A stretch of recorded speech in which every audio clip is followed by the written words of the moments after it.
Hi, my name is Miguel Naranjo. I work for the United Nations Climate Change Secretariat in Bonn, in Germany, and I'm going to be talking to you about climate change mitigation. Mitigation is about reducing the greenhouse gas emissions that we produce and trying to increase the sinks, that is the absorption of those gases, for example, through forests. Until now, it is very clear that we humans are responsible for the warming that we have observed in our planet since the 1950s.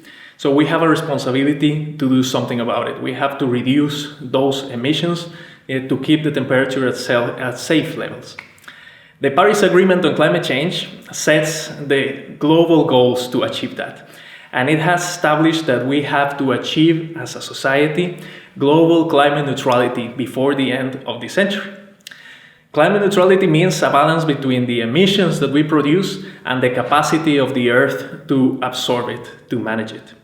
We have to get to that balance before the year 2100, and the earlier the better. Otherwise, we could be facing climate change, runaway climate change and warming above 4 degrees Celsius, which will have disastrous consequences for our modern society. So we need to do climate change mitigation in every area of human activity.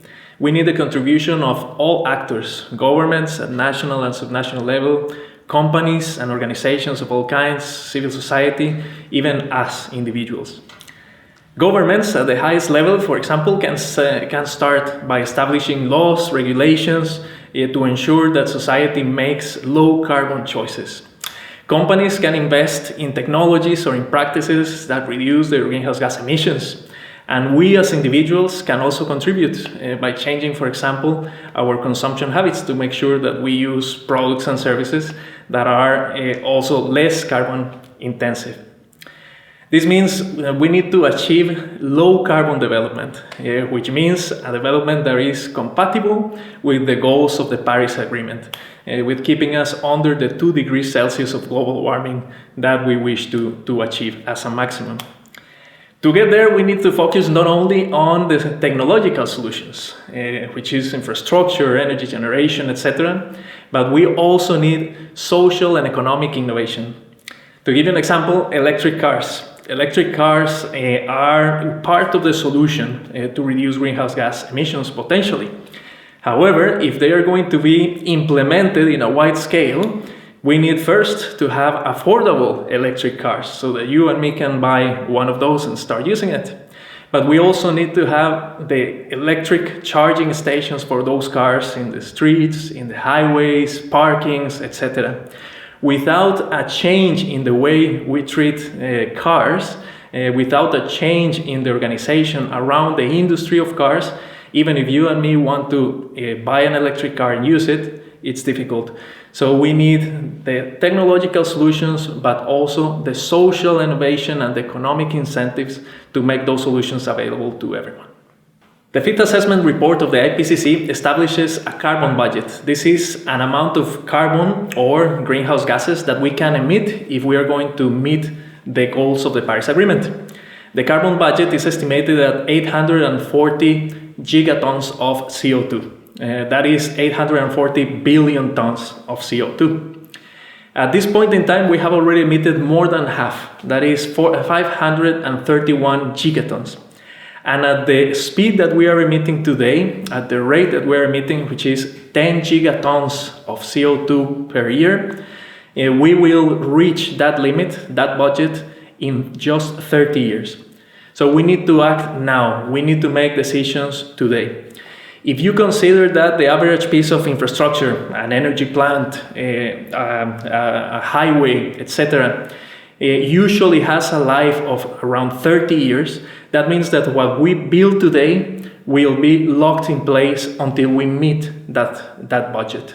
So we need to change to renewable energy. We need to make low carbon investments today if we are going to stay under that budget.